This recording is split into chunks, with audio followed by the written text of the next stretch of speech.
Con más de 20 años de experiencia en el periodismo, ha dedicado su carrera a la búsqueda de la verdad. La verdad. De frente, al grano, con carácter, entrevistará a las figuras más importantes de la noticia. Radio Isla presenta a la periodista Mili Méndez en Dígame la Verdad.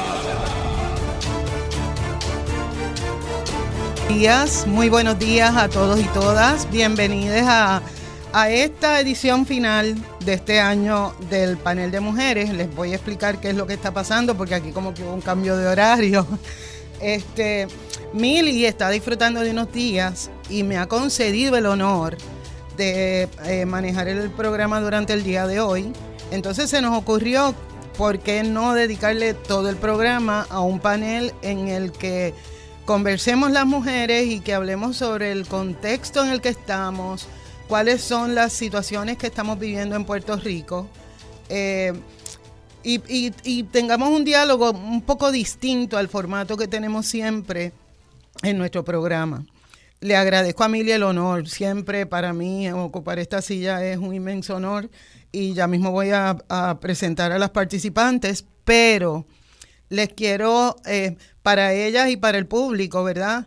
Les quiero adelantar cuál va a ser el formato distinto del día de hoy. Típicamente en 1 hora, 50 minutos, tenemos muy poco tiempo para articularnos con más calma, citando referencias, etcétera.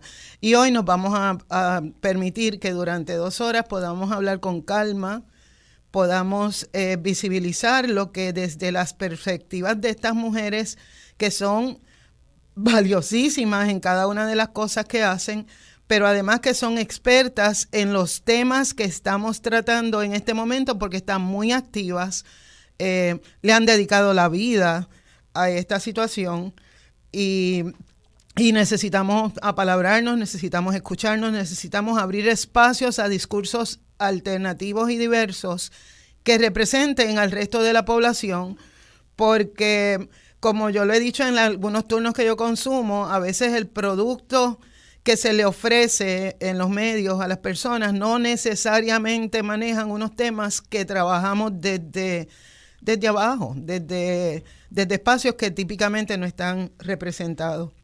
Entonces, para eso vamos a usar unas referencias. Yo voy a compartir las referencias. Les invito a que nos sigan tanto por la plataforma de Radio Isla como por la página de Facebook, porque van a estar ocurriendo cositas interesantes aquí y vamos a estar compartiendo algunos contenidos durante la transmisión. Excuso a las compañeras Ana Irma Rivera Lacén, que aparentemente Ana Irma tenía algún percance de salud. También excuso a la amada compañera Carmen Lebrón, quien, como ustedes saben, es abogada, activa, trabajando en unidades especializadas, representando a personas sexo, género diversas en asuntos de violencia, y le tocó hoy estar en la corte. Pues comenzamos, estamos esperando a una de las compañeras, pero comienzo con una que es parte del espacio en esta casa, que es la amada Irma Lugo.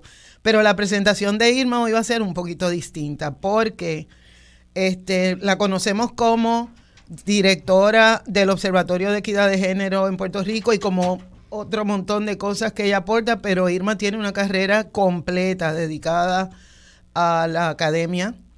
Ella desde la academia gestó el espacio en el que ahora mismo trabaja, que son asuntos de género de la mayor diversidad e interseccionalidades. Así que Irma, breve, primero las gracias, querida, pero además dinos un poquito de ti para que la gente te conozca. Bueno, pues saludos al público que nos escucha. Pues soy natural de Ponce y ya tú sabes, uno se viene a estudiar en traslado a la UPR y se queda por acá, ¿verdad? Y eso pasó conmigo. Pero tuve la oportunidad desde mis profesoras en la UPR de Ponce, la doctora Margarita Reñal Guerra, que fue ese primer curso de la mujer, sociedad y derecho donde le pude dar nombre a esos temas que me llamaban la atención y me preocupaban. Así que desde entonces, pues sí, ya fui definiendo esas áreas académicas de trabajo y siempre con un énfasis en la educación, ¿verdad? Porque apostamos a la educación desde diversidad de trabajo, ¿verdad? Tanto en la academia a nivel universitario, pero a nivel de escuela y a nivel comunitario también. O sea, tanto la educación formal como la educación informal desde diferentes vertientes son importantes para estos temas que es como mencionaste ahorita, ¿verdad? Son transversales pero interdisciplinarios, ¿verdad? Porque hablamos desde una mirada de derechos humanos, justicia social y estudios de las mujeres y el género. Bello, pues esa es Irma.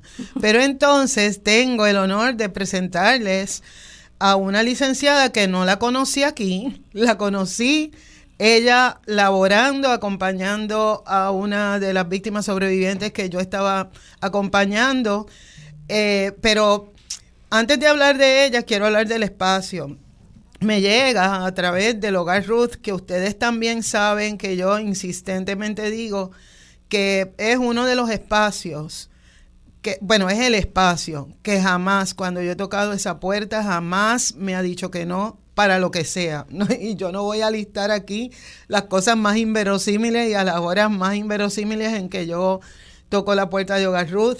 Y puede ser desde el acompañamiento de una persona trans, para que me orienten sobre algunas cosas, acompañamiento a mí propiamente, porque la política en Puerto Rico es bien violenta y a veces necesitamos ventilar, ¿verdad?, lo que nos pasa para manejarlos con inteligencia emocional, pero que además tengo que decir que Lisdel Flores, su directora, además de ser una compañera, es una amiga que me consuela. Y lo último que digo sobre el espacio para presentársela es que ella viene sustituyendo a Carmen Lebrón, pero no es por casualidad, es porque ella y Carmen, ambas tienen un montón de años también en Hogar Ruth y ambas son las abogadas de Hogar Ruth. Así que con mucho agradecimiento y mucho honor les presento a la licenciada Janine Meaux. Sí, muy buenos días. Un placer estar aquí con ustedes, agradecida de la oportunidad. Y pues, como usted dice, ¿verdad? Somos Hogar Ruth y tenemos la misma cultura. Así es que, al igual que Hogar Ruth, ¿verdad? Como usted dice, siempre tiene las puertas abiertas para usted y nunca hay un no. Pues de nuestra parte, ¿verdad? Al Lisdel Flores pedirnos que estuviéramos hoy aquí con ustedes y la licenciada Carmen Lebrón, ambas, ¿verdad? Grandes mujeres, luchadoras, de los derechos de las mujeres, los niños, ¿verdad? Y de todas las personas, pues con mucho gusto, ¿verdad? Accedimos a estar aquí con ustedes y esperamos aportar un granito de arena en este programa. Pues muchísimas gracias y felicitamos a Hogar Ruth que tienen el compartir con todo y el albergue lleno, tienen el compartir hoy. Y yo tomo un turno de beneficio personal porque mi mamá cumplió 85 años el día de Navidad, así que le mando un besote a la mujer, mi lucero, mi vida. Bueno, estamos esperando a una compañera adicional, a la compañera Alondra del Mar Hernández, que algunos de ustedes ya la conocen. Pero para introducir los temas, a mí me gustaría hacer como un análisis. No estamos profundizando, vamos a escoger algunos temas muy puntuales de estos datos.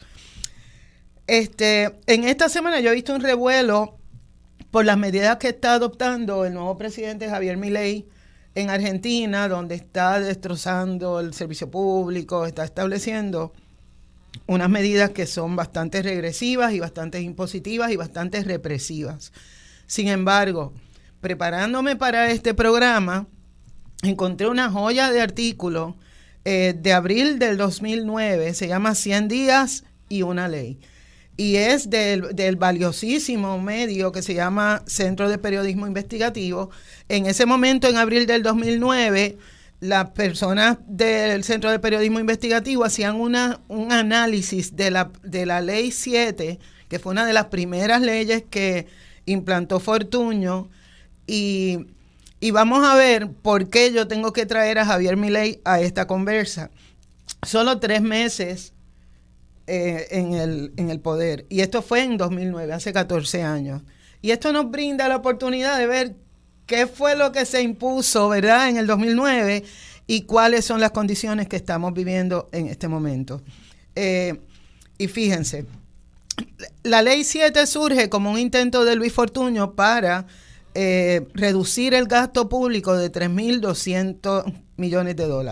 gasto público. En esto me detengo un poquito en la parte de mi sombrero de administradora, porque existen dos tipos de gastos, bueno, existen muchos tipos de gastos, pero los que nos deben ocupar en el espacio público, en lo que tiene que ver con el gobierno, son el presupuesto de gasto, que es el presupuesto anual, pero también el presupuesto a más largo plazo, que es el presupuesto de capital, y es donde cae nuestra deuda de más de 1.200 millones de dólares.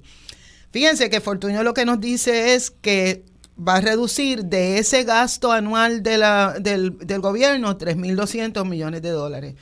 Pero la letra chiquita era bastante grande, así que vamos a ver qué pasó ahí. ¿Qué implantó él? Poder casi absoluto del Ejecutivo, inapelable. Limita las acciones de los tribunales. O sea, aquí que hay de separación de poderes, tenemos ramas ejecutivas, rama legislativa y la rama judicial. El Ejecutivo en ese momento cooptó unos poderes que eran exclusivos de la rama judicial. Y hablo como leguleya, no soy abogada, y hablo como ciudadana, no conozco, ¿verdad?, cómo funcionan las cortes, más allá de haber tenido que acudir a ellas. Entonces, la tercera es que establecía la política pública de reducción de derechos laborales para los empleados públicos en aquel momento. Y aquí dejo como una cuñita, nada más que para reflexionar. Fíjense que la sindicación de los empleados públicos la trajo Pedro Rosselló a finales de los años 90, y 7, 8 años más tarde, Fortuño desvanecía eso que se suponía que habíamos logrado, porque él hizo todo esto básicamente nada más que con la oposición del pueblo. ¿Cuál fue el efecto para los empleados públicos? Era suspensión inmediata de beneficios, reducción de jornada permanente, dejaba a los empleados sin protección legal y a merced del gobierno. Lo que eso quiere decir, nosotros nos hemos acostumbrado a ver la noticia y a reaccionar sobre la noticia, pero dejamos muchas veces afuera el análisis de los efectos. A largo plazo. A largo plazo. ¿Cuáles son los efectos que tuvo esta Ley 7? Bueno, se redujo la nómina gubernamental. Y esto es de un artículo que acaba de publicar Noticel, lo publicó hace algún tiempo, yo diría que un poco más de 2, 3 semanas, pero lo actualizó anoche, así que esto es calientito. Miren los datos recuerdan, se iba a reducir el gobierno, el parámetro era los empleados que tuvieran 13 años o menos, pero ¿qué se hizo? ¿Qué se hizo con ese modelo?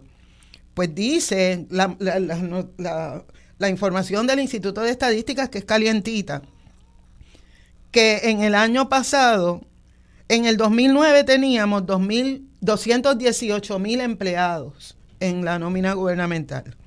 En el 2003, esa nómina bajó a 157,000, que eso es básicamente poco más de 70,000 empleados, que no es poca cosa, pero particularmente en un espacio que recordemos, la función del gobierno es asegurarse de que los ciudadanos, todos los ciudadanos, reciben la atención del gobierno y se les provee, ¿verdad?, unos servicios, porque eso es lo que fundamenta el gobierno y es la ley orgánica de todas las agencias.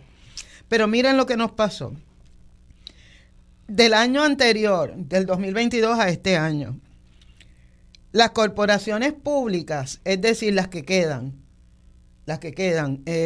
y en este caso el número mayor de empleados viene de Autoridad de Acueductos y Alcantarillados, tuvo una reducción de nómina de 18%. En los departamentos y agencias no hubo cambio. Básicamente es la misma empleomanía, era menos de un 2%, así que yo lo incluí en la varianza. En la rama judicial se ha mantenido estable, aunque añadieron 28 puestos, pero está bien. Ahora, la joya de la corona sigue siendo nuestra legislatura. En la legislatura, que no se han absorbido la misma precariedad que se le ha aplicado al resto del país, pues en nuestra legislatura contamos con 2,000 empleados para atender la gestión de 79 legisladores, y aumentaron en este año, en el 2023, me imagino que para prepararse para la veda electoral, aunque ellos siempre encuentran el truco, aumentaron en un 5% su nómina.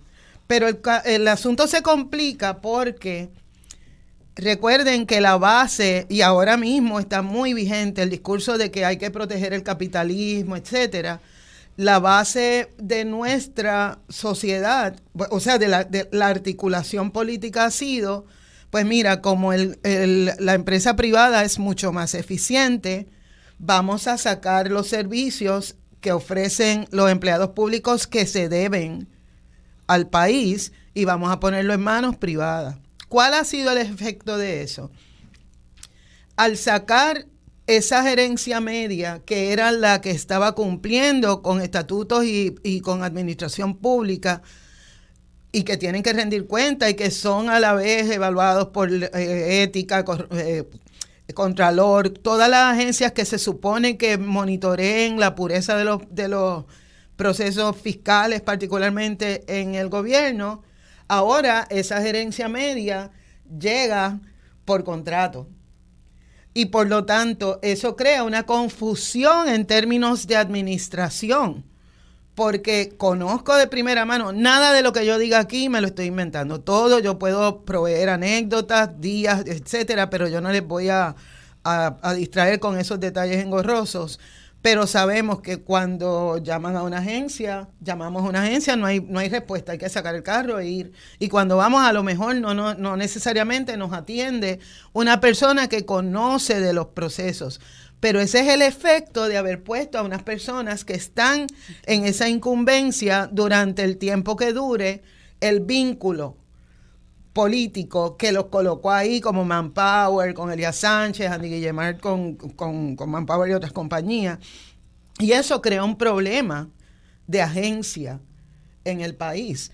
Ese problema de agencia tiene que ver con que si ponemos a personas que no solo no tienen dentro de sus objetivos responderle al pueblo, pero que además no nos queda claro cuál es la estructura de administración de recursos humanos, cuáles son los procedimientos que se implantan, pues nos deja a las personas del pueblo, a las personas que no tenemos acceso a eso, realmente desprotegidas e invalidadas. Y nos deja, por ejemplo, un señor mayor de 70 años que lo que tiene es un flip phone, va a AutoExpreso, dice, mira, me salen unas multas y yo este carro no lo saco de mi barrio. Yo nunca voy en la autopista. Y la respuesta de la empleada es, pues tiene que entrar con su teléfono, registrarse en AutoExpreso y hacer una serie de cosas, y el señor no tiene ni sello en el carro.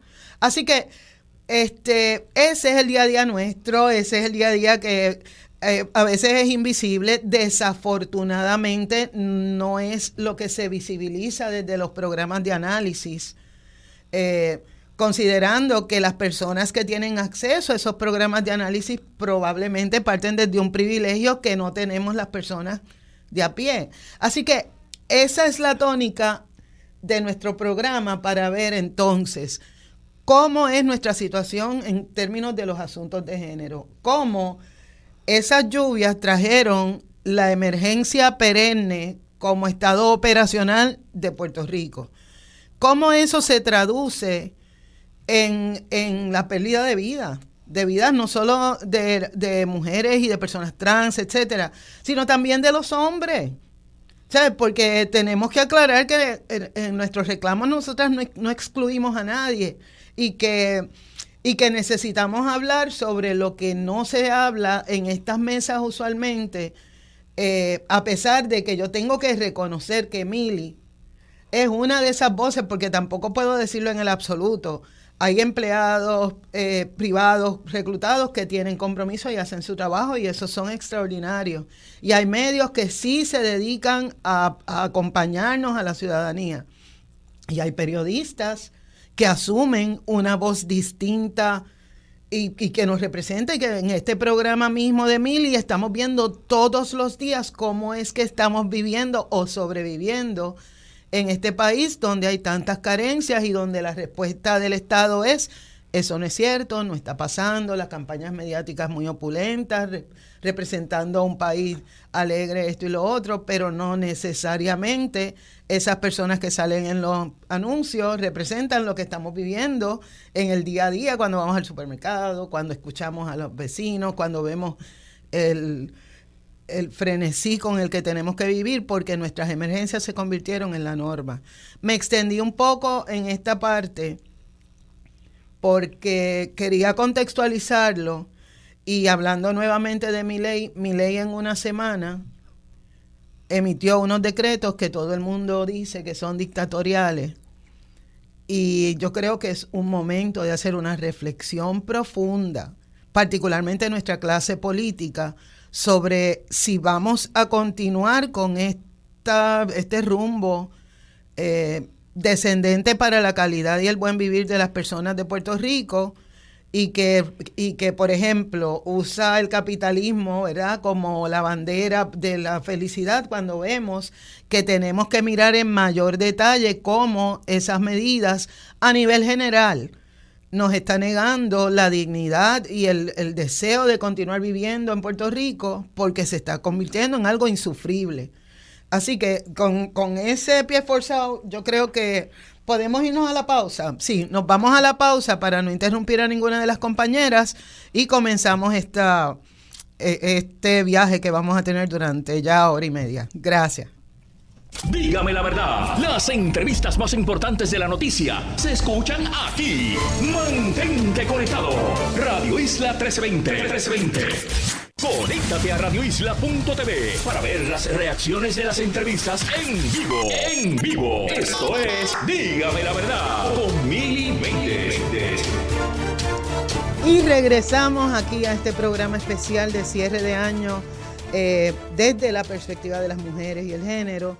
Y nos acompaña ahora la tercera panelista, que es un lujo también, un lujote. Es la mujer que me representa lo que yo hubiese querido hacer cuando tenía su edad, la edad que tiene ahora. Pero no pasa nada porque trabajamos juntitas y bien cerquitas. Y es Alondra del Mar Hernández, quien me enorgullece. Es una mujer afrofeminista, hecha para adelante, ha luchado por los derechos. Pero tú has estado aquí, la gente ya conoce tus posturas y tu opinión, pero me gustaría saber, me gustaría que cogieras un poquito de tiempo para que le dijeras a la gente quién tú eres, cómo tú quieres representarte. Anda. Bueno, buenos días, compañeras, buenos días a los radioescuchas. Buenos días. Pues como escucharon, mi nombre es Alondra del Mar. Yo soy una mujer, soy madre de una fabulosa chica de 12 años, y creo que esa es mi mejor representación, porque gracias a ella es que yo soy feminista.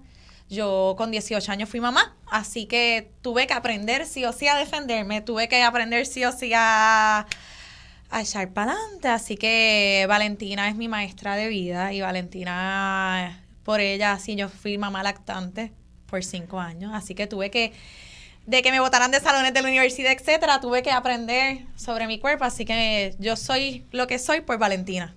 Así que soy estudiante de Derecho, me gradué en mayo, pero sobre todo soy internacionalista. Y estoy casi quedando mis pininos en el campo internacional, así para copiarme un poquito de Irma. Y obviamente soy una mujer que se identifica como afroboricua, y trato de siempre, en todo lo que hago en mi vida, darlo en una perspectiva bien de raza, de género, de clase, porque para coronar el cupcake soy de Carolina. Del calentón. Del calentón. Y campeones de la BCN. Con esto. Y del voleibol femenino. Y del voleibol femenino. Así que, y con mayores campeonatos. Así que soy una Carolina, como una Carolina celestial, como dicen por ahí, y a orgullo de eso. Así que, nada, honrada de estar con constantes compañeras tan lindas que me ponen la vara bien alta, y eso es bueno. Así que espero poder aportar y que sea un espacio bien nítido y que todo el mundo lo disfrute. Lo va a hacer. Ya lo es. Gracias, querida. Bueno, me gustaría comenzar con Irma, porque Irma, además de todo el montón de cosas que hace, lleva varios años dedicada a mantener al país al día sobre los datos que tienen que ver con mujeres, personas trans y niñas, adolescentes desaparecidas y asesinadas Irma ve el efecto, ellas para poder articular el estudio, ¿verdad?, que ellas publican, ellas tienen que ver unos datos que son más allá de los números, unos datos cualitativos. Pero además, hace un mes publicaron un estudio que habla de un montón de cosas porque ella les va a explicar de qué tiene que ver el estudio, pero que de lo que me traje con mayor urgencia es los daños colaterales de los feminicidios. ¿Sabes? Las abuelas criando, hermanas, tías criando, pero además, lo más que me trastorna es las crías huérfanas que nadie menciona. Yo nunca he visto un plan del Estado para manejar ese trauma que quedan esas crías para toda la vida. Y el porcentaje tan alto de crías pequeñitas que encuentran a sus mamás o que presencian el momento en que las asesinan. Entonces, con eso en mente, mirando que esto que vivimos es el efecto de lo que hablamos hace un ratito, Bueno, pues retomando un poquito, ¿verdad? Hay una palabra que tú mencionaste ahorita, Eda, y es bien importante, es la emergencia perenne. Cuando mencionaste eso, espérate, ahí es el clic, ¿verdad? Y Eda comenzó dando un contexto de lo que está ocurriendo ahora mismo en Argentina con el nuevo presidente, ¿verdad? Con esas tomas de decisiones políticas que se están tomando, que ya la gente está protestando en las calles, ¿verdad? Pero por miles y miles. Pero entonces lo trae en el contexto de en Puerto Rico lo que fue la Ley 7 en el año 2009. Que recordemos que eso significó el despido, supuestamente, ¿verdad?, de más de 30,000 empleados públicos. Y yo quiero traerle un dato bien importante. En ese momento yo me encontraba trabajando en el Consejo de Educación Superior de Puerto Rico y no se hablaba de los empleados transitorios. Que los empleados transitorios en aquel momento también fueron los que finalizaban su contrato y también se quedaron fuera. Así que dentro de los números, ese número no estaba siendo contemplado. Así que en ese contexto general, ¿verdad?, es bueno que la gente recuerde que lo que ocurre, esas tomas de decisiones en ese despido masivo de empleados públicos en aquel momento, tenemos que verlo en dos fases. Lo que son los empleados de por sí, ¿verdad?, el impacto hacia ellos y ellas, su familia, ¿verdad?, ese impacto económico hacia la familia, pero el impacto hacia el servicio público, ¿verdad?, hacia las personas que tienen la necesidad de recurrir a los diferentes servicios. Y eso, ¿verdad?, edad lo trajo contextualizando a nivel general del impacto que estamos viendo hoy día en Puerto Rico. ¿Por qué? Porque escuchamos las noticias, especialmente, por ejemplo, en instituciones tan importantes como es el Departamento de la Familia, como es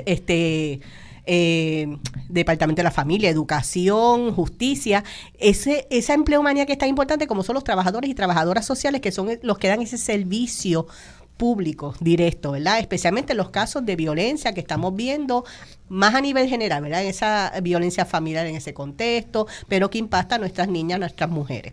Así que ¿verdad?, yendo desde lo general, viniendo un poco más específico y ahora contextualizando en el trabajo que estamos haciendo, el Observatorio de Equidad de Género lleva casi 4 años de trabajo, que comenzó precisamente por la denuncia de organizaciones feministas en Puerto Rico sobre la falta de datos, ¿verdad?, de la accesibilidad de datos actualizados sobre las muertes y desapariciones de mujeres y niñas en la isla.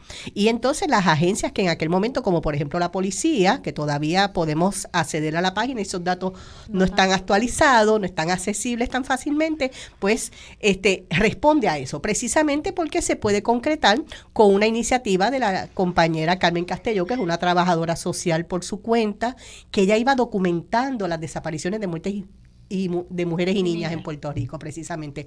Carmen, por iniciativa propia, asume esa responsabilidad y unos años más tarde las compañeras del Proyecto Matra y Kilómetro Cero logran hacer una investigación donde triangulan la información provista por el trabajo de Carmen, la triangulan con la información de la policía y del registro demográfico, documentando muchos más casos de asesinatos de mujeres que los que la policía reconocía.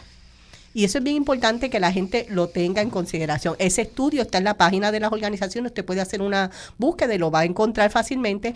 Y entonces, ¿qué es lo que valida eso, verdad? Pues lo que ya venían diciendo las organizaciones, claro. O sea, ya hay una evidencia, ya con investigaciones, y entonces una de las recomendaciones es que crear un observatorio de parte de las organizaciones para que dieran seguimiento a este tipo de trabajo. Así que ahí es que surge el Observatorio de Equidad de Género, donde nosotras estamos bajo una coalición de organizaciones feministas y de derechos humanos. Así que eso es parte, ¿verdad?, de ese trabajo importante y que la gente entienda, ¿verdad?, como dijo ahorita Eda, esto es un trabajo de justicia social. Nosotras le damos seguimiento a los feminicidios a nivel general, que es importante que la gente lo entienda también, utilizamos documentos de organizaciones internacionales como la ONU, que tiene un protocolo latinoamericano de investigación de muertes violentas de mujeres, femicidios, feminicidios, que se utilizó de base aquí, se ha estado utilizando en otras agencias como la Policía de Puerto Rico, por cierto, que tienen su protocolo firmado en enero del 2022. Así que es importante que la gente vea, ¿verdad?, cómo hay unas áreas que se relacionan, pero que hay que darle seguimiento. Por eso la importancia del trabajo y de la educación. Porque de qué me vale yo, institución del gobierno, que tengo unos protocolos actualizados y firmados, pero no le estoy dando seguimiento y no estoy educando a mi personal, ¿verdad? No puedo solamente decir que estoy limitada de personal, sino también ese personal que tengo disponible, cómo lo estoy educando para cuando llegue a esas instancias de trabajo ante una emergencia, ¿verdad? Una situación que sea pues convocada por la gente, claro, que la gente llame, mira, sucede una situación, y que esa persona que llegue allí pues no reconozca primero que es un feminicidio, porque hemos escuchado a algunos representantes de la policía ante los medios, ¿verdad?, que no los reconocen, y después sí los reconocen. Entonces ahí tú te das cuenta que todavía el trabajo de educación a ese personal está un poquito atrás. Sí, y sobre eso que tú dices, que rescato un par de cosas. Se habla de que faltan 500 personas que sean trabajadores y trabajadoras sociales. 500. Entonces, cuando se maneja nada más que el número y se trata de justificar en términos de que se está gastando frugalmente, aquí hay que hacer un análisis de qué quiere decir gastar frugalmente, porque a quienes estamos desposeyendo de esos servicios. Y el otro punto, Eda, disculpa que te interrumpa, no es solamente, o sea, la necesidad de trabajadores y trabajadoras sociales no solamente se ve en una agencia como es el Departamento de la Familia, ¿verdad?, sino que hay diferentes agencias del gobierno que necesitan este personal, y no es solamente que lo necesitan, sino las condiciones de empleo también que se les ofrece y se les provee, exacto. Así que también tiene que haber un concepto de justicia, ¿verdad?, cuando tenemos un profesional tan importante que está atosigado de trabajo, que de son primeros responsabilidades. respondedores. Exactamente. Y que los necesitamos, Departamento de la Familia, Departamento de Educación, en, escuelas, sí, en los tribunales. Así que hay un trabajo ahí, ¿verdad?, que tenemos que ver la importancia de ese personal preparado, documentado y sensible sobre estos temas. Entonces, usando eso también, pienso en la contradicción que surge cuando desde la voz oficial del Estado se nos dice que estamos en el mejor momento, que tenemos el menor índice de desempleo, que se han creado no sé cuántos empleos, que se está invirtiendo a través de todo el país. Claro, sabemos que ese dinero es un dinero finito y que viene en un contexto en el que debieran estar explicando por qué después del huracán, que fue hace 6 años, ¿cierto? 6, 7 años. 6 años, sí. Después de los terremotos, después de la pandemia, todavía hoy hay un alcalde que está hablando de obligar los chavos para la reconstrucción en Guayanilla. ¿Qué es eso? Pero la otra cosa que quería, usando como pie forzado la necesidad que tuvieron diferentes sectores de articular con cientificidad la cuestión de los datos, que hay una razón, y repito nuevamente, todo lo que yo estoy diciendo está sustentado por datos o por información provista por el mismo Estado. Antes de la salida de Arnaldo Claudio del puesto de monitor, todos esos datos estaban disponibles en el portal de la policía.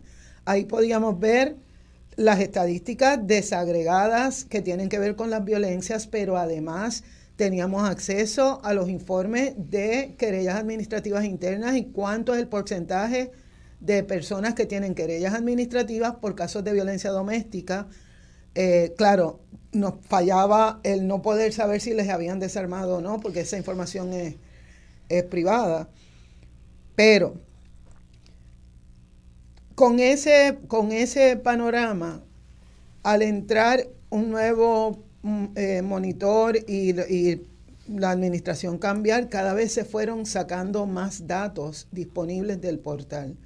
Y a las personas que estamos acostumbradas a buscar datos estadísticos, es básicamente una tortura tratar de conseguir datos en la policía, porque hay varias bases de datos que se tienen que triangular, como dice Irma, pero que con todo y que ellos adoptaron el protocolo, todavía hay una distancia bastante grande entre los datos recopilados y sustentados por el Observatorio de Equidad de Género y la policía. Y tribunales. No, de tribunales ya mismo hablamos. Y tribunales, No, o sea. guárdame. Pero entonces, licenciada, te voy a decir porque Sí, te quiero tanto. Claro que sí. Tú atiendes los casos de las personas que acuden a los tribunales. Y para ti ese es el día a día, es como Carmen, el día a día. ¿Qué tú ves desde ahí que pueda considerarse como efectos de lo que estábamos hablando ahorita? Y me aguantas la respuesta un momentito porque tenemos que ir a la pausa, regresamos enseguidita, pero es para poder ponerle cara o anécdotas a eso que nosotras estamos viendo desde diferentes espacios. Regresamos enseguida. Dígame la verdad, las entrevistas más importantes de la noticia se escuchan aquí. Mantente conectado. Radio Isla 1320. Conéctate a radioisla.tv para ver las reacciones de las entrevistas en vivo. En vivo. Esto es Dígame la verdad con Mili Méndez. Y regresamos a este programa especial de cierre de año, analizando situaciones que tienen que ver con género. Les habla Eda López en sustitución de Mili, que está disfrutando de unos días muy merecidos, libres. Y hoy tenemos un panel de lujo. Nos acompañan Irma Lugo, del Observatorio de Equidad de Género, la licenciada Janine Meaux, que es la abogada, una de las abogadas de Hogar Ruth, con muchísimos años de experiencia en manejo de casos de violencia doméstica y de género, y mi amada Alondra del Mar Hernández, que ya llegó y que está aquí representando. Entonces, regresamos.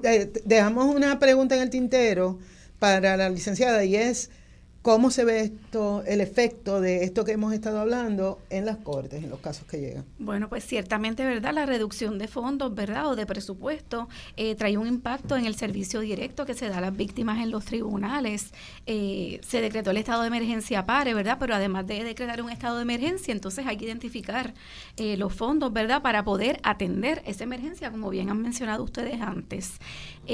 Reconocer, ¿verdad?, qué servicios son esenciales también, ¿verdad?, en la atención de esa problemática o de esa emergencia, para que entonces realmente haya el acceso a la justicia al que tienen derecho todos nuestros ciudadanos y ciudadanas, ¿verdad?, puertorriqueños. Esos fondos hacen falta ciertamente también, como ustedes han mencionado, para la prevención, ¿verdad?, que está en la educación. Educación de todos. Educación de los ciudadanos, para que sepan reconocer e identificar qué es violencia doméstica, sin mucha palabrería, que llegue, ¿verdad?, a cada población. Yo, por ejemplo, le digo a mis víctimas, ¿qué es violencia doméstica? Maltrato emocional, maltrato psicológico, maltrato físico, pero en el fondo, ¿qué es violencia doméstica? Yo se los defino de una forma mucho más sencilla para que ellas me puedan ayudar a identificar su problema. Y es todo lo malo. Nosotros sabemos cuando una persona nos hace algo malo. Así que sencillito, como si fuera, ¿verdad?, a una persona de kindergarten o de donde sea. Lo malo que una persona te hizo o te dijo. Aquello que te hizo la persona en quien tú confiaste tener una relación de amor y que te hizo cosas que tú sabes que no nacen desde el amor. Así es que, ¿verdad?, esa educación, dinero, ¿verdad?, o fondos para la intervención, que ya entonces es una etapa donde ya cuando esa víctima que hemos educado despierta y dice, espérate, esto que me está pasando a mí no es para lo que yo quiero estar en una relación de pareja, no lo quiero tolerar, no lo voy a tolerar y voy a actuar y voy a buscar ayuda. Pues entonces esos componentes que intervienen con esa víctima también, ¿verdad?, hay que identificar fondos para ellos. Y luego de esa intervención, pues entonces también están los servicios, ¿no? Que ahí entra entonces, ¿verdad?, el trabajo que hacemos con mucho honor y con mucho respeto desde Hogar Ruth, ¿verdad?, y desde distintas otras organizaciones afines de servicio directo ya en el tribunal. Trabajo en el programa de intercesoría legal de la sala especializada del Tribunal de Arecibo, y allí junto a 2 intercesoras legales componemos, ¿verdad?, ese programa, y entonces damos ese servicio. Entonces, ¿qué le pasa a Hogar Ruth? ¿Verdad? Constantemente con servicios como el que nosotros damos en el tribunal y otro. que hemos escuchado, ¿verdad?, a Lidel muchas veces hablar sobre esto, que dependemos de unos fondos que no son recurrentes. Así es que entonces, ¿verdad?, tenemos que estar haciendo malabares.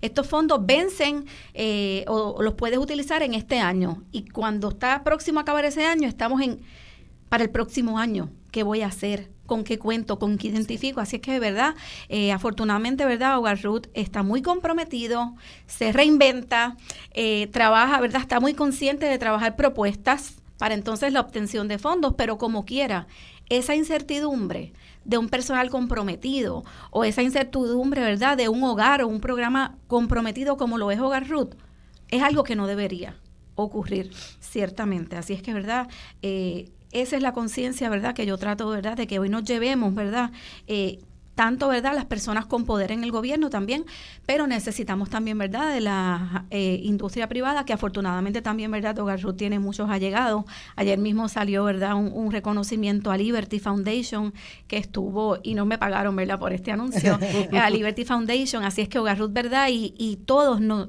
necesitamos. Claro. Tenemos que crear conciencia que este es un problema de todos y que entonces, ¿verdad?, todos tenemos que aportar para atajarlo. Y es bien interesante lo que nos dices, porque yo recuerdo que el primer año del Comité PARE, que las compañeras, yo no sé cómo lo hicieron, porque trabajaban en sus espacios, le dedicaban más de 40 horas semanales a las articulaciones que surgían del propio comité. Ese año, me acuerdo, el 24 de diciembre del 2021, yo nunca lo voy a olvidar, porque yo vi a una compañera, a Marilis Pagán, emitiendo en una entrevista, revelando que durante ese año, por la lentitud con la que el Estado estaba aplicando las recomendaciones que salían de las propias organizaciones, les detuvieron los fondos, y unos fondos que habían prometido en verano nunca se los dieron, y las organizaciones, que no son tantas y que esto es algo bien dramático, perdieron 80 personas de sus nóminas. Y eso, primero, sustituir a esas personas es bien difícil. Bien difícil. Pero además, esos fondos no han regresado. Entonces, esos fondos no han regresado. Esto es lo concreto, este es el efecto de cosas que no se articulan desde quienes tienen el poder y el control. Pero quiero hacer una pregunta también, porque mi acompañamiento ahora es muy esporádico. Igual yo no soy experta en eso. Yo soy una persona que se retiró de administración de empresas y hacía eso por acompañar, porque yo en mi momento no tuve quien me acompañara, vamos a ponerlo así. Pero la situación en los tribunales ha cambiado. La situación en general de manejo de asuntos de violencia doméstica ha cambiado muchísimo. Yo siento que hace 10 años uno le decía a una persona, acude a tal sitio, va a pasar esto, te van a atender así. Ya eso no ocurre. Entonces no podemos tampoco hablar con desesperanza, porque nos tenemos y nos estamos acompañando, pero faltan los elementos más importantes de una articulación de país, que es que el Estado se inserte y que los actores y actrices públicos en Puerto Rico asuman postura y dejen de estar con la postura negacionista y lo que fuera. Pero me gustaría, desde tu perspectiva, que es mucho más amplia que la mía, que me hables, porque existen unos estereotipos de quiénes son las personas que están sometidas a patrones de violencia doméstica. A mí me gustaría que tú me dieras como que en un rapidito, ¿verdad? ¿Cuáles son las características de personas que tienen que acudir a buscar auxilio en casos de maltrato y violencia doméstica? Pues ciertamente no podemos tener un estereotipo. La violencia doméstica es algo, ¿verdad?, que nos puede pasar a cualquiera, a todas nosotras, ¿verdad? No estamos exentas de violencia doméstica. Así es que ese estereotipo es lo primero que nos tenemos que sacar de la mente. No es un asunto de estrata social, no es un asunto de personas con poca o mayor educación. Ciertamente, ¿verdad?, uno de los casos que más me impactó a mí, ambas personas tenían no solo una preparación profesional, sino que una preparación profesional en la conducta humana. Y cómo, ¿verdad?, una persona que tiene unos conocimientos de conducta humana puede maltratar a otra, pero como una que tiene unos conocimientos se deja o tolera maltratar, es algo que ciertamente choca, por lo cual, pero no juzgamos, no estamos exentos. Así es que yo creo que eso es lo primero que tenemos que tener en mente, que una víctima de violencia doméstica puede ser cualquiera. En cuanto a lo otro que me preguntaba, Eda, pues ciertamente, ¿verdad? Y aprovecho, ¿verdad?, para que aquellas personas que en este momento nos estén escuchando y que estén en una situación de la cual quieren salir y no desean tolerar más, porque es que a todos nos gusta el amor, a nadie nos gusta la violencia, pues que sepan, ¿verdad?, que en el tribunal sí hay unos servicios para ustedes y en todas las agencias en general. O sea, lo importante es tocar la puerta y allí vamos a estar para ustedes. Desde la persona que te va a orientar, porque yo que estoy en el tribunal todos los días, pues no necesariamente es un lugar agradable. Así es que la mayoría de las personas te dicen, es que es la primera vez que yo estoy aquí, yo no sé cómo es esto, qué va a pasar.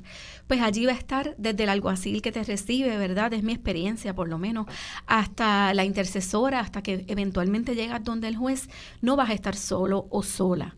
Va a haber alguien que te va a acompañar, te va a orientar, te va a dar la oportunidad de que tú mismo tomes la decisión de si en efecto lo que se te está ofreciendo allí, ¿verdad? El presentar una denuncia es lo que tú quieres, bueno, comenzando con una querella, ¿verdad? Y después una eventual denuncia por consulta con la fiscalía, de si deseas solicitar una orden de protección, las medidas de seguridad que debes tomar acompañando esa orden de protección, el plan de seguridad, ¿verdad?, que te prepara esa intercesora legal, que te vamos a explicar que hoy el juez te va a escuchar, ¿verdad? Si es que llegas tú sin la otra parte, pues el juez te va a escuchar inicialmente, te podemos hasta, ¿verdad?, si la sala está vacía, es importante a veces hasta enseñarle la sala del tribunal para que sepas y no entres de momento ahí y te dé el frío olímpico. Yo siempre recuerdo la primera vez que yo vi una vista en el tribunal acompañada por mi profesor de la Escuela de Derecho, saludos al licenciado Figueroa Prieto, que cuando me tocó dirigirme al juez,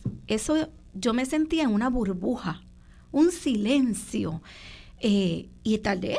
En lo que empecé y arranqué, para mí fue eterno. Yo creo que fueron segundos, pero para mí fue eterno. Así es que yo siempre pienso, eso le pasa claro a mi víctima que yo estoy acompañando. Así es que en la medida de que ella simplemente se asome y vea dónde es que tú vas a pararte y ahí dónde va a estar el juez y que tú le vas a hablar y tú sepas qué es lo que va a transcurrir, ¿verdad?, a ocurrir allí, cómo es el proceso, es una ayuda que vas a tener en los distintos tribunales de Puerto Rico, específicamente, ¿verdad?, sobre todo en las salas especializadas que están en los centros judiciales, pero de igual modo, si la víctima lo atienden, ¿verdad?, en un pueblo, se le coordinan los servicios también, ¿verdad?, algunos de los servicios de la sala especializada. Así es que no van a estar solas, cuentan con personas que le vamos a orientar de cómo es el proceso y no solo orientarles de cómo es el proceso, sino de acompañarles, darles un apoyo, una dirección. Como yo siempre digo, ¿verdad?, nosotros no vamos a hablar por ti. Que te toca hablarle al juez, te toca hablarle al juez, pero no vas a estar sola. Así que les reforzamos, por ejemplo, esto yo se lo tengo que decir al juez o yo misma le digo, mira, esto que me acabas de contar a mí es bien importante que se lo cuentes al juez. Sí, mil gracias por describirnos, ¿verdad?, cómo se supone que funciona el proceso. Vamos a una pausa. Les hablé Eda López en sustitución de Mili. Regresamos ya mismo con nuestro programa de cierre relacionado con temas de mujeres, género y la situación general del país. Gracias. Dígame la verdad, las entrevistas más importantes de la noticia se escuchan aquí. Mantente conectado. Radio Isla 1320. Conéctate a radioisla.tv para ver las reacciones de las entrevistas en vivo. En vivo. Esto es Dígame la verdad con Mili Méndez. Y regresamos a nuestro programa especial que tiene que ver con mujeres, género, la situación del país, y me acompaña en este panel de lujo la doctora Irma Lugo, que es una gran amiga y colaboradora, la licenciada Janine Miaux y Alondra del Mar Hernández. Y la licenciada nos estaba describiendo qué es lo que se supone que ocurra cuando acudimos a un tribunal. Cuando acudimos a un tribunal, se supone que eso que ella acaba de describir, pase no solo en la sala especializada, que en mi experiencia ese es el proceso que se implanta, o sea, es bien atípico que no se cumpla con ese proceso en las salas especializadas, pero en las otras salas, las de investigaciones, etcétera, yo he visto cosas, o sea, es otra cosa distinta. Así que una víctima sobreviviente que acuda al tribunal sin tener la orientación y sin estar acompañada, a lo mejor se encuentra con un espacio muy hostil, igual que para todas las personas que acudimos al tribunal. Entonces, y yo tengo experiencia en eso, y por eso quiero hablar contigo, Alondra, sobre una cosa que a mí me preocupa mucho. Llevamos muchos años reclamándole al Estado la educación con perspectiva de género, ¿verdad? Una de las posturas mías sobre la educación con perspectiva de género, además de decir que es crítica su implantación, es que eso atiende un segmento de la población.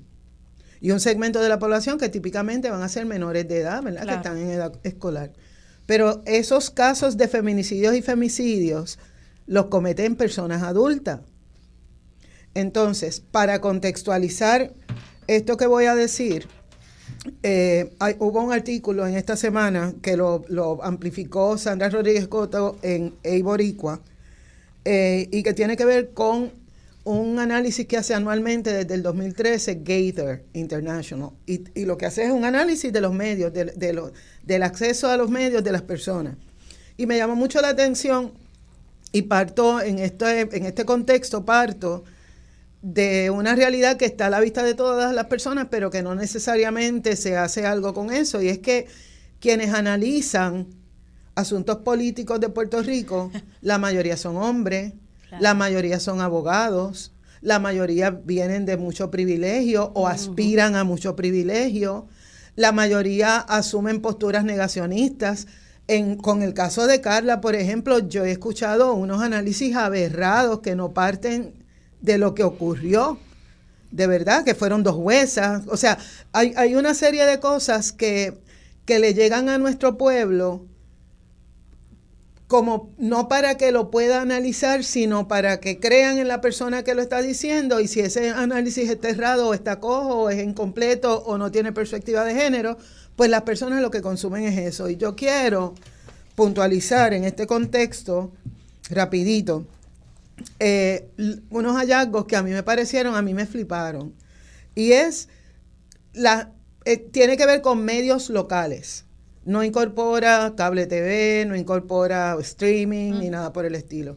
Este es el consumo que tenemos en este momento en Puerto Rico de los periódicos ya es menos del 51%. Es un porcentaje, no voy a dedicarle mucha atención a los medios impresos, aunque sí tengo que destacar que medios alternativos sí están manejando informaciones que son importantísimas, medios alternativos e independientes. Pero miren estos hallazgos. En los grupos profesionales, bueno, en términos de la televisión, en el 20, televisión local, en el 2020 y en el 2021, se alcanzaron hasta un 91% de consumo de televisión local. O sea, el 91% de las personas en Puerto Rico consumen en alguna medida televisión local. Que no tiene que, o sea, puede ser los noticiarios, puede ser un programa de análisis. En el Internet, en 10 años, hace 10 años teníamos un 70% de uso. En el 2020 aumentó un 100 por razones obvias, pero en los últimos 3 años se ha mantenido en 73%. De Internet. De Internet en general.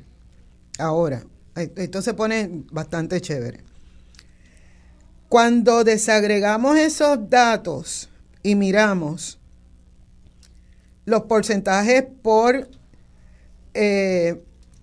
grupos de mujeres y hombres, vemos que en el Internet, en ese consumo de Internet, las personas adultas entre 18 y 54 tienen porcentajes de más de 80-90% de uso de Internet. Personas, hombres y mujeres mayores de 55, baja un 50, 51, 52.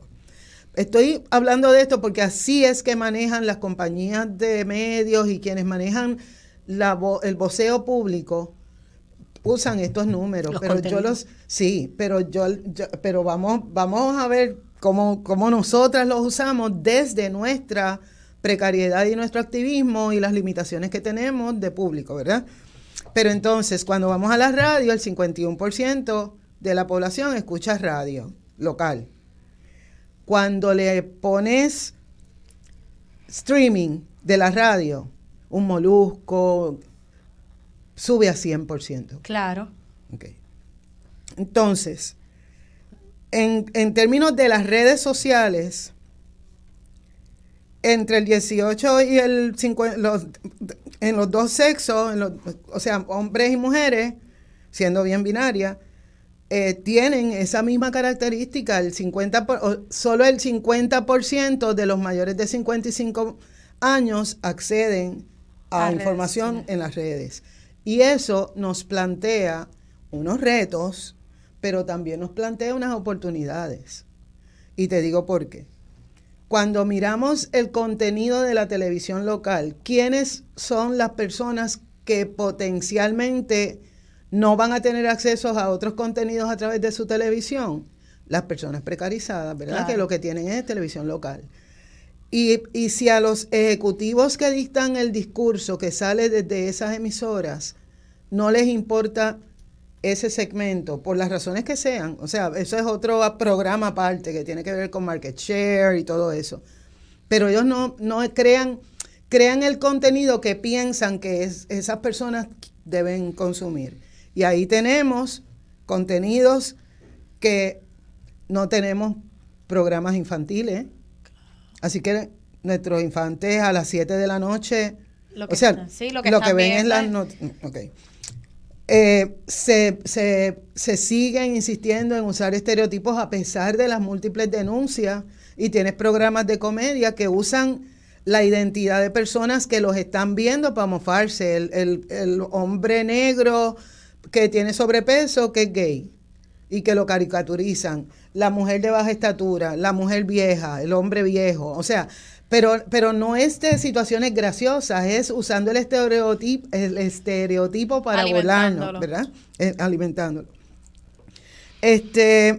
Los temas que se escogen, por ejemplo, a mí que si yo no tuviera, ¿verdad? ¿Por qué a mí me debe interesar que se discuta todo el tiempo unas decisiones internas del Partido Nuevo Progresista cuando lo que yo tengo es una vecina que está encamada y que no recibe los servicios? Y eso se replica donde quiera. Dicho eso, ¿qué cosas podríamos decirle a una persona que acuda al tribunal que el tribunal, la persona tenga la expectativa que nos acaba de plantear la licenciada Meaux, y lo que encuentre, la fuente de la persona es esos medios que yo te estoy diciendo, y llega, sabe que la va a matar, y se encuentra con que no necesariamente lo que aspiramos o lo que es nuestra idea de cómo me van a proteger la vida es lo que está implantado? ¿Cómo podemos hablarle a esas personas que no tuvieron acceso o no se vieron reflejadas para llamar a un sitio donde puedan recibir ayuda? ¿Qué podemos hacer? Pues mira, yo creo que el tema de acceso a la justicia y el tema de acceso a educación, el tema de, en general, en acceso, es algo que nos tiene que concernir y preocupar como sociedad. Y no veo como que el puertorriqueño estamos en un constante shock y en un letargo y en un eterno nap, en una siesta eterna.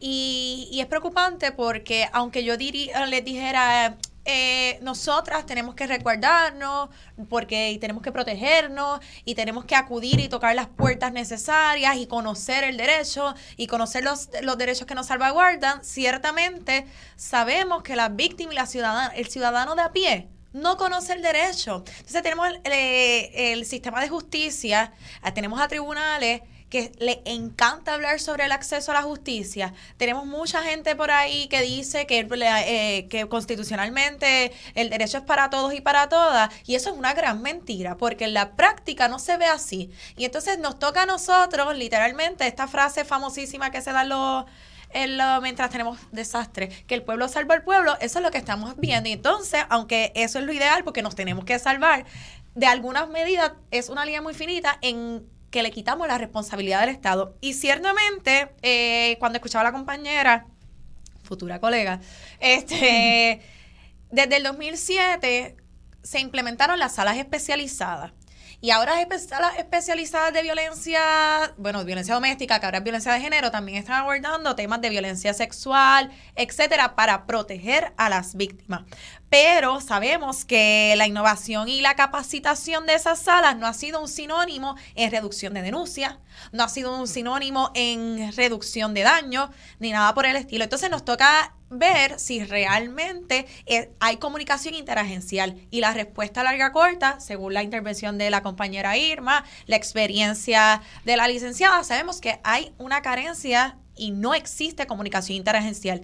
Y desde mi perspectiva como activista y como una mujer que me considero muy inteligente, es definitivamente que esto no es una casualidad. ¿Por qué? Porque tienen los fondos, tienen las capacidades, tienen las herramientas para hacer un sistema unificado donde si va una mujer, asume y la ven, y de momento en esa comunicación se da que es víctima de cualquier tipo de modalidad de violencia, porque, ojo, que la violencia económica está rampante, sobre todo en estos momentos de austeridad en este país, y ya está tipificada como delito. Pero ¿por qué vamos a seguirle añadiendo al Código Penal delitos cuando no sabemos cómo implementarlos, cuando al final del día son incidentes? Porque la semana pasada, si mal no recuerdo, fue Carla. Pero Carla, literalmente, estamos tan acostumbrados a la violencia que viene haciendo un número más, como pasó con Andrea, que pasaron por sala y las dos dijeron lo mismo, y el desdén de los jueces les costó la vida. Entonces, vemos como el presidente de la Asociación de Jueces, y digo esto con una indignación espectacular, se lava las manos, y que la juez hizo esto hasta ayer, que la jueza presidenta, la honorable Maite Orono, hace un comunicado y dijo que ella hubiese actuado diferente. Entonces no podemos aspirar a tener acceso a justicia, a salvar las vidas, cuando nuestro sistema judicial, aun cuando hay protocolos, aun cuando hay procesos brutales, porque la ex jueza del Tribunal de Apelaciones, la honorable Sonia Vélez, que fue junto con Hernández Tinto los pioneros en esto, me lo enseñó todos los protocolos. No podemos aspirar a salvar vidas, uno, sin la educación popular, educación en los medios de comunicación, la televisión, o sea, anuncios, la publicidad que se utiliza para educar respecto a la violencia de género es burda. Todo el mundo sabe que lo que te hace sentir mal es malo. Todo el mundo lo sabe. Pero ¿dónde está la educación de cómo funciona la sala? ¿Cuál es la ley? ¿En qué te ampara? ¿Qué es un delito? No me digas las características, pues las características son hartas sabidas, y las sabes desde la señora que vive en Adjunta hasta la que vive en Barrio Mameyes en Guaynabo, hasta la que vive en Tintillo Gardens. Esto todo el mundo lo sabe, cómo se implementa. Entonces no podemos aspirar a tener un sistema robusto, a salvar vidas, cuando nuestro sistema de justicia se basa completamente a discreción del juez. Discrecional. Y es discrecional porque incluso la jueza del Tribunal Supremo dijo, yo hubiera actuado diferente. Y eso es una flexibilidad propia de la discreción. Entonces, ciertamente, de nada vale, porque lo voy a decir así muy fatalista, tener salas especializadas si no tenemos comunicación interagencial, si no tenemos educación popular, si no tenemos educación comunitaria. Creo que es urgente que la gente sepa las modalidades de violencia, sobre todo esas modalidades de violencia más chics, ¿sabes? las que no son necesariamente que me metí una pescosa, como decimos por ahí. Así que la responsabilidad es grande y la responsabilidad también cae en los medios de comunicación, según los datos que nos trae EDA, que todavía la televisión sigue siendo el medio de comunicación más consumido. Entonces, ¿qué está pasando con nuestros medios de comunicación? Y hay que emplazarlos a que asuman posiciones. Y yo no soy muy partidaria del cancel culture, de la cultura de cancelación, pero ciertamente, si se meten las patas, tiene que haber un reclamo de rectificar inmediatamente. O sea, porque toda violencia es escalable.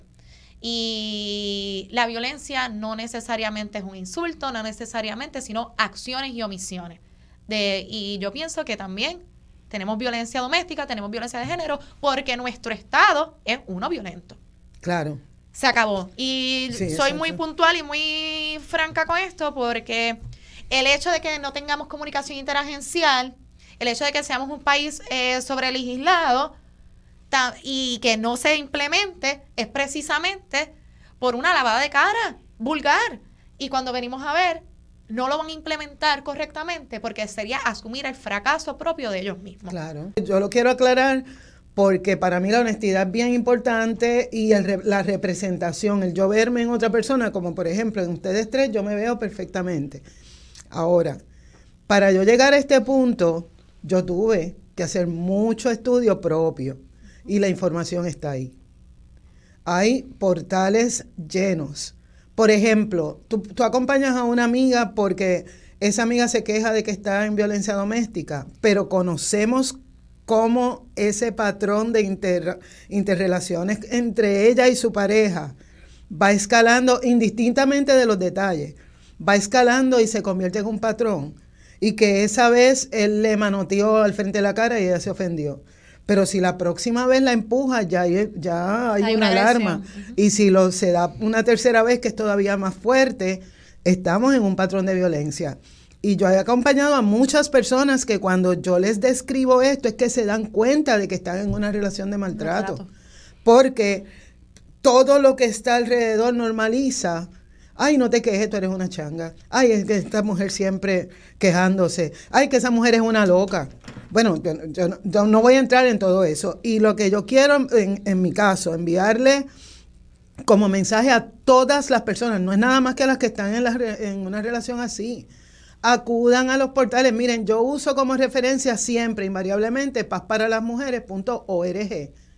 La función Paz para las Mujeres se creó antes de la Procuraduría. Surge como efecto de todo el cabildeo y los trabajos que hicieron las compañeras para lograr la Ley 54.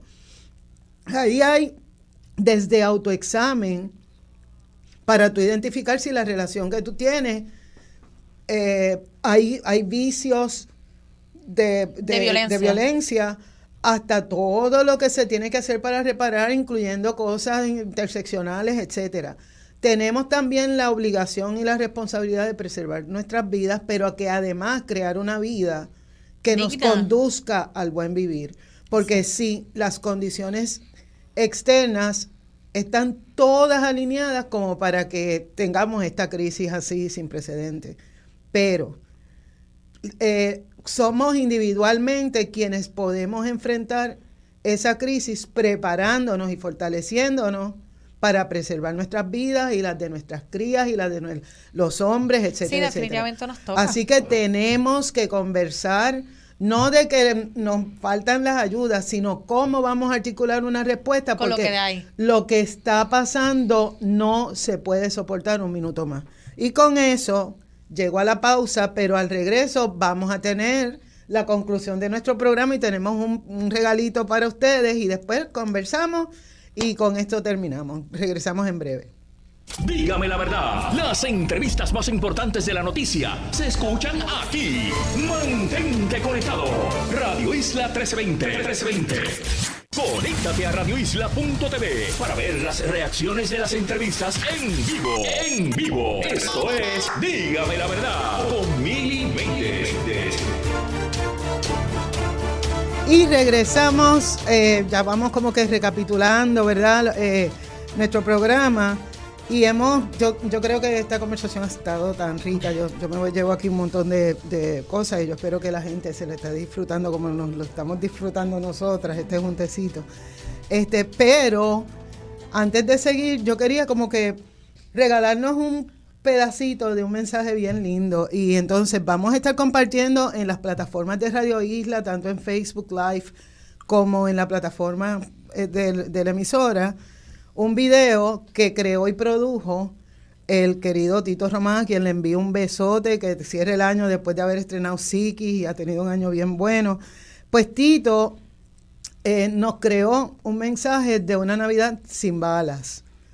Pero lo distinto es que este video, bueno, después lo vamos a compartir. Vamos a ver el video un momentito y después vamos a hablar un poquito de lo que estamos hablando, de la representación y del mensaje de la gente para la gente.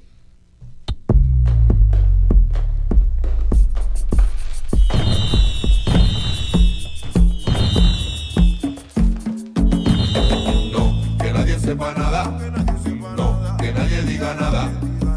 Saquen los palos con los cueros, que este año ya se acaba. Vamos muchachos, saquen los palos, ya son las 12 y duro la sonamos. Torque tornillo, aquí apretamos, donde es el punto que la formamos. Para todos los que se han ido, por todos los inocentes, mi palo sí que suena, mi palo da corriente. Es que mi palo tiene historia. Mi palo es diferente, yo voy a defender mi palo, cueste lo que me cueste. Esto es por todos los que se han ido, esto es por todos los inocentes. Es que mi palo sí que suena, es que mi palo da corriente.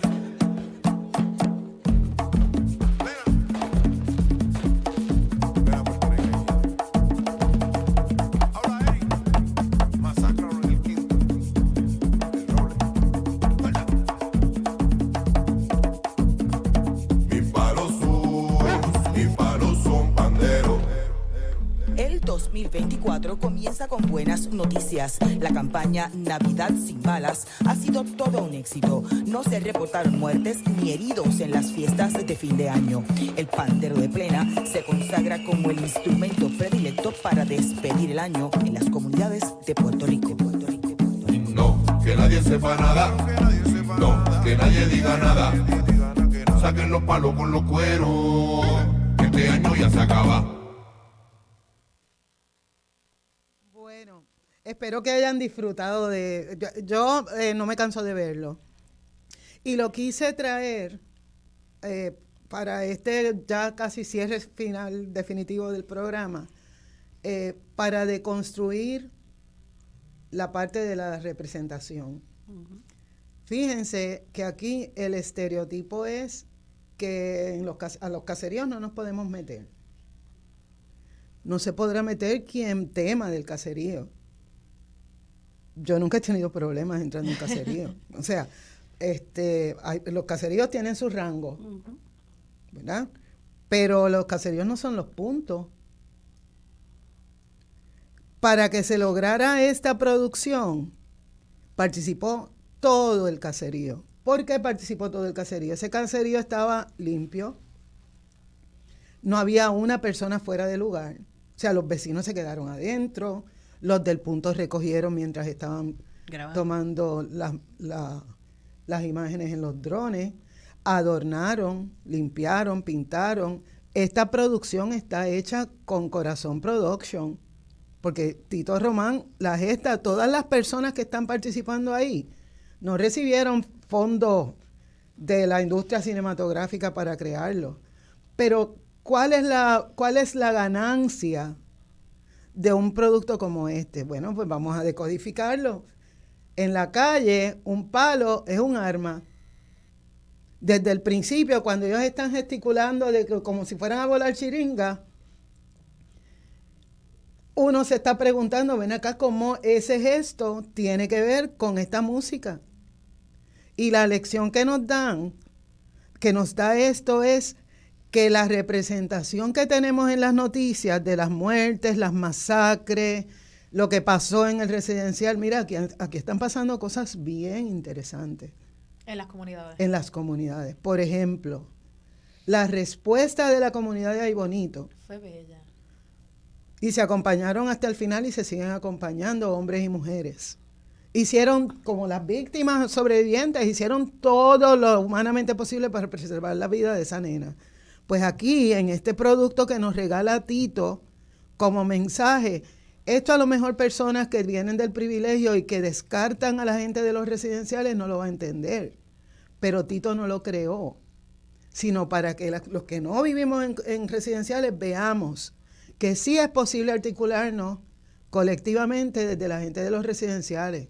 Porque yo dudo, y vengo de la barriada San José, yo dudo mucho que la esperanza de las personas que viven en los residenciales es ojalá y me maten a mi hijo, o me peguen un tiro, o que ojalá y mi hijo termine siendo adicto. Tenemos una responsabilidad social de preguntarnos cómo esas personas excluidas, incluyendo, ¿verdad?, nuestros reclamos por lo de la violencia que atrapa a todas las personas, a todas las mujeres, etcétera, etcétera, que nos hace potenciales víctimas en un espacio que estamos viviendo en la crisis permanente.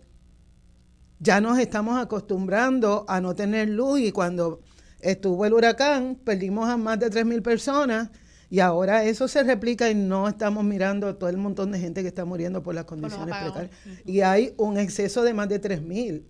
Así que yo creo que aquí hay unas conversaciones que se necesitan tener, que son importantes articularlas desde otras perspectivas. Lo que estamos haciendo muchísimo trabajo, pero ese trabajo tenemos que empezarlos a medir desde la efectividad, la eficiencia, de cuánto estamos logrando que otras personas se conciencien. Y una cosa que yo tengo que decir con muchísimo orgullo es que yo soy una aprendiz en este renglón porque a mí me están enseñando generaciones más jóvenes que ya lo tienen mangado, que ya lo tienen súper mangado, que ya no hacen chistes de personas homosexuales, que cuestionan cuando hay alguien racista en el grupo, o que cuestionan cuando hay cosas clasistas. Eso ustedes los tienen en sus casas. Hemos avanzado tanto. Eso hemos avanzado, mi hija. ¿Y eso qué tiene que ver? Exacto. Y es lindo porque nos enseñan. Mi familia, mi primo hermano amado está con una mujer de Fiji Island. Le estaba comentando a Eda de Fiji Island. Obviamente practica el hinduismo. Sabemos que esos son... Y cuando nosotros fuimos a intencionar, me voló la cabeza que todos mis tíos, que yo pensaría que, yo los amo, pensaría que eran limitaditos, ¿qué hicieron? Hicimos como, y automáticamente hicimos un paro porque obviamente había ella. Y la incluimos, en una muy buena intención y ella se sintió muy respetada. Y yo creo que es porque realmente, por ejemplo, mi hija de 12 años, ya ellos... ¿Qué eres? Ay, eso no es nada. Y no tienen estas mezcolanzas mentales de mi hijo lo educo yo y toda esta cuestión. No, y los chismes, los chismecitos, a ellos no les importa. Es una apuesta a la esperanza. Es una apuesta a la esperanza, al igual el mensaje que nos da el video, ¿verdad? Una apuesta a la esperanza, porque, ¿verdad? Es lo que dice, Navidad sin balas, un 2024 sin balas, ¿verdad? Y ese mensaje de la apuesta a la esperanza, yo creo que es parte de lo que nos hacen. O sea, yo no tengo hijos e hijas, pero tengo sobrinos y sobrinas, y esa dinámica se da, ¿verdad? El regaño en la fiesta familiar, ese tema, eso, ¿por qué traes ese tema? Como diría tu nena, eso no es importante. ¿Y eso qué ¿verdad? tiene que ver? ¿Qué tiene que ver? Lo importante es que es una persona humana y se merece, ¿verdad? El reconocimiento a su respeto a la dignidad humana. Así que eso es lo que hay que trabajar. Coincido con ustedes en eso, ¿verdad? No mencioné a mis hijos al principio, igual que a Alondra, que me inspiró tanto, ¿verdad? Hablando de su niña, que estoy loca por conocerla. Es un personaje, pero ¿sabes? de igual modo, ¿verdad? También tengo 2 tesoros en casa y ellos también, ¿verdad? Nos enseñan y por ellos es que hacemos esto. Su alegría. A mí también me da alegría, ¿verdad? La conciencia, ¿verdad?, que yo he podido inculcar en ellos sobre este tema, y cuando me cuentan, ¿verdad?, tal vez de la relación de noviazgo de esta amiga que tiene, y entonces cómo ya pueden dar un consejo, ¿verdad?, o una perspectiva, pues yo digo, estamos haciendo, ¿verdad?, lo que nos toca, y lo hacemos en la casa, lo hacemos en el trabajo, lo hacemos aquí hoy, lo hacemos en donde nos toque, en todo momento. Así es. Y yo, bueno, vamos a la pausa, pero antes de irnos a la pausa, esa es la intención de este programa. Nosotros tenemos un futuro, bueno, un presente muy bueno. A nosotros, o sea, las condiciones que se están dando en Puerto Rico no estimulan a que nuestra juventud se quede. Y sin embargo, esa misma juventud es la que nos dice, en los espacios en los que yo permito ellos permiten que yo les acompañe. Dicen, ¿sabes qué? Nosotros nacimos después de la precariedad, pero esta es nuestra isla y aquí nos vamos a quedar. Y si yo quisiera irme, ya yo me hubiera ido, pero este es mi país. Yo no voy a dejar a mi país, yo no voy a dejar a mi familia, yo no voy a criar a mis crías fuera de aquí. Esa es la actitud de la juventud que decidió quedarse. No es por falta de opciones, porque 59 pesos de un viaje de JetBlue lo consigue cualquiera. Es porque quieren articularse aquí. ¿Y quiénes somos nosotras y nosotros para crear condiciones para que se vayan? Así que venimos, ya vamos a venir para cerrar y vamos a cerrar el fiestorro pero les agradecemos muchísimo su audiencia. Venimos en un momentito. Dígame la verdad, las entrevistas más importantes de la noticia están aquí. Mantente conectado y recuerda sintonizar al mediodía, tiempo igual, en Radio Isla 1320 y radioisla.tv. Conéctate a radioisla.tv para ver las reacciones de las entrevistas en vivo. En vivo. Esto es Dígame la verdad con Mili Méndez.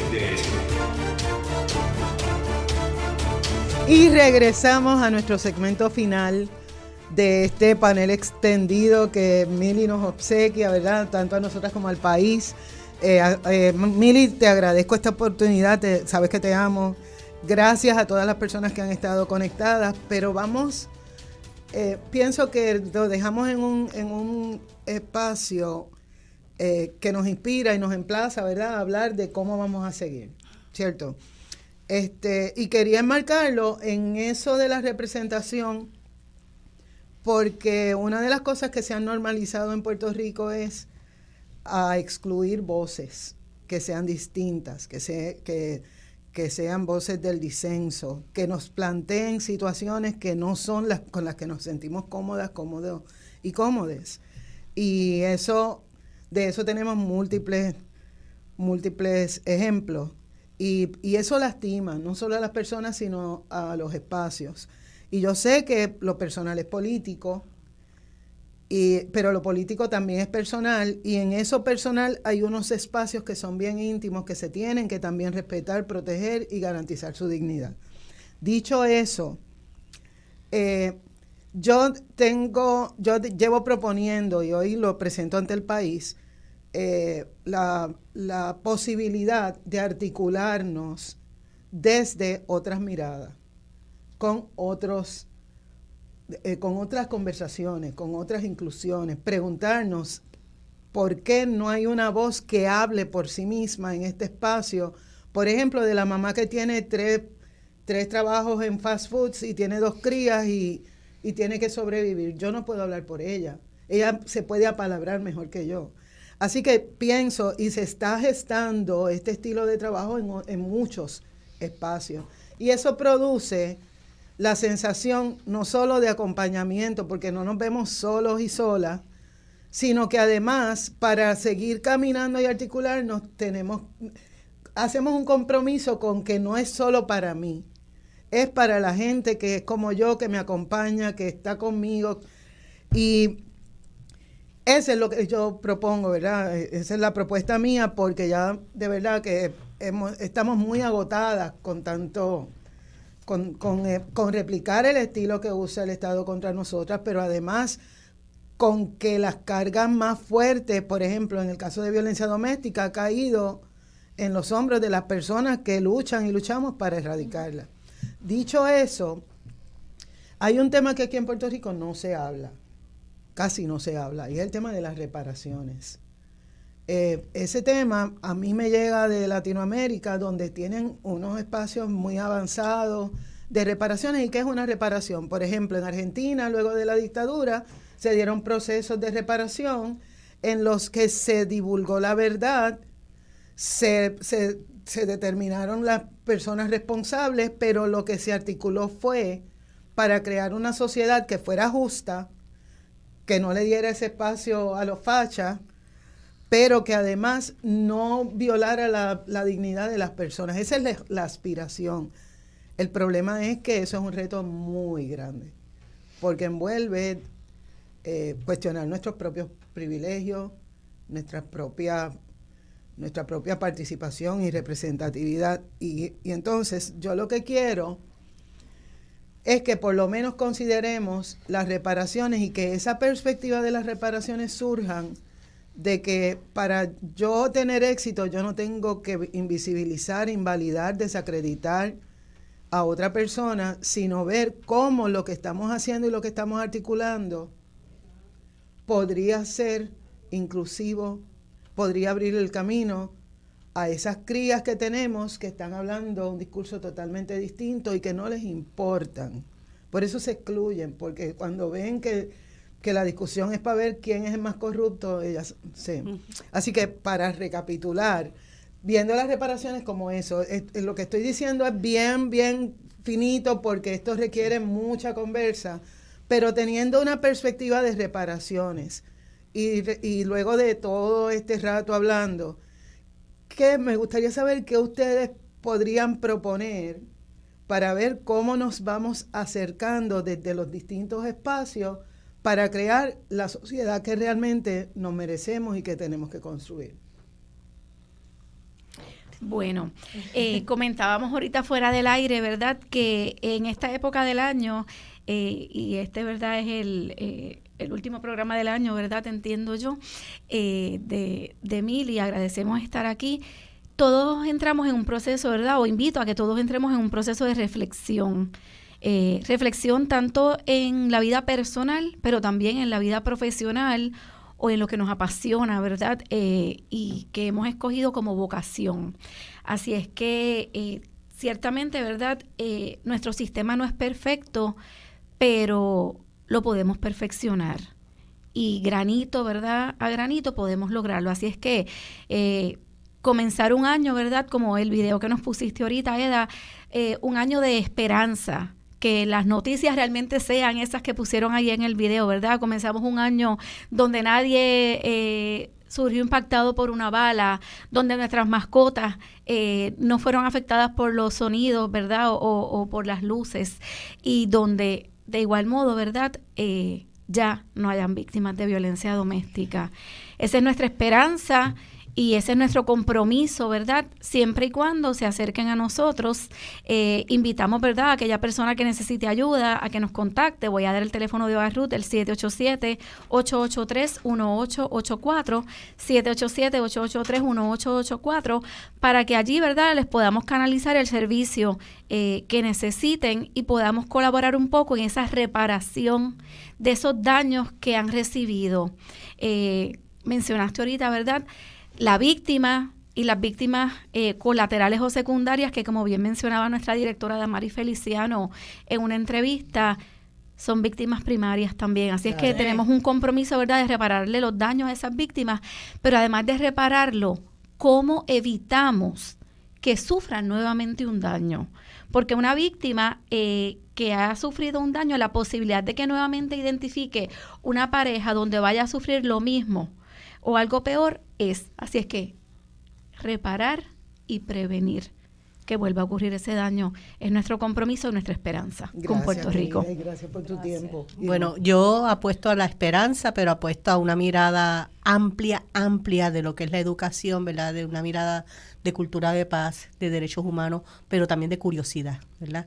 Que nos acerquemos a lo que es diferente de una forma curiosa, con respeto, reconocimiento de la dignidad, ¿verdad?, del ser humano siempre, ante todo, y que lo que es diferente no es malo, porque hay que romper con eso, ¿verdad? Lo que es diferente es malo, pues no hay que romper con eso, ¿verdad? Lo que es diferente nos enriquece, nos ayuda a ser mejores personas porque aprendemos del otro, de la otra, del otro, pero también, ¿verdad?, aprendemos a caminar con esos otros valores que son tan importantes como la solidaridad, la empatía, ¿verdad?, el amor propio para nosotros, pero también para los demás. Y cuando hablamos de derechos humanos, y quiero dejarlo bien claro, mucha gente dice, ustedes hablan de derechos humanos, pero no hablan de los deberes. Pues miren, cuando estamos hablando de derechos humanos, nosotras que lo trabajamos desde esta mirada ese es mi deber para contigo, que se te honren los derechos humanos. Así que ese trabajo es bien importante y en la base es educación en todos los niveles, ¿verdad? No es uno detrás del otro, sino a la misma vez.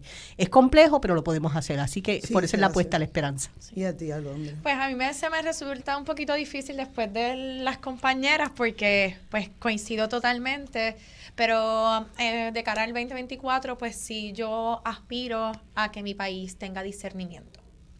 Yo creo que el discernimiento es una palabra y es un accionar bien valioso. Así que yo aspiro a que tengamos discernimiento de lo que es bueno, de lo que se ve como bueno, pero realmente es malo. Y aspiro a que realmente utilicemos la energía del amor desde una mirada inclusiva y equitativa. Y no con los clichés estos, etcétera, sino realmente accionar desde y por amor, sin agendas, etcétera, y que cuando venga alguien, líder con algún tipo de agenda oculta que excluya a la mayoría, tengamos discernimiento y la suficiente dignidad para poder rechazar cualquier tipo de accionar que nos atrase como país y que beneficie a un sector muy pequeñito. Así que a mi país yo lo amo con locura. O sea, yo amo mucho a mi país y me duele. Amar a mi país no debería doler tanto, como dijo una compañera en algún momento. Así que yo creo que todos sabemos los problemas y no podemos seguir de la vista larga. Yo creo que tenemos que asumirnos y saber que junto con el discernimiento, la democracia es algo que se practica todos los días y no cada 4 años en una urna. Así que es nuestra responsabilidad civil. Dejémonos de ñeñeñe nuevamente y vamos a asumirlo de cara al 2024. Pues yo simplemente lo único que me resta es agradecerles a todas, agradecerles a todas las personas también que durante este año desaprendieron y encontraron que hay otras maneras de hacer política. Y esas otras maneras tienen que salir desde la dignidad, que no se pueden visibilizar los reclamos de las personas, porque lo que estamos haciendo desde abajo está bien chévere, está bien pesado. Y no necesitamos el permiso de personas que aspiran al poder para seguir viviendo con la alegría y el vivir sabroso que estamos gestando desde las comunidades que no salen ni siquiera. Así que les deseo que el 2024 sea el año de poner esa esperanza a funcionar. Nosotras la tenemos, estamos pompeadas y vamos a pensar bien, vamos a discernir bien y vamos a palabrarnos y vamos a preguntar por qué fulano o fulana no está aquí, para que nos aporte sus perspectivas. Les queremos mucho, feliz 2024, gracias a Mili, y les dejo con dos personas que quiero mucho, Luis Penchi y el querido Ismael Torres.